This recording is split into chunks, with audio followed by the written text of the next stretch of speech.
यशवंतराव चव्हाण पंचायत राज अभियानांतर्गत मूल्यमापनासाठी राज्यस्तरीय समिती आज कोल्हापूर जिल्हा परिषदेत दाखल झाली। या समितीने जिल्हा परिषदेच्या कामकाजाची तपासणी केली। या तपासणीच्या पार्श्वभूमीवर आज जिल्हा परिषदेतील कर्मचारी आणि अधिकारी नेहमीपेक्षा अतिशय शिस्तबद्ध होते।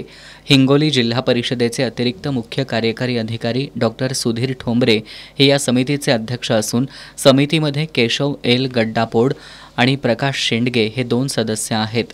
या समितीने यशवंतराव चव्हाण पंचायत राज अभियानांतर्गत प्रस्तावाच्या कागदपत्रांची तपासणी केली।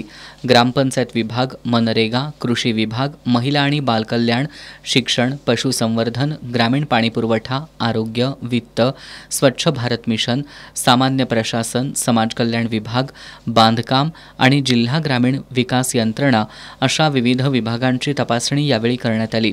कोल्हापूर जिल्हा परिषदेनं यापूर्वी या अभियानात अतिउत्कृष्ट जिल्हा परिषद म्हणून राज्यात प्रथम क्रमांक मिळवला आहे।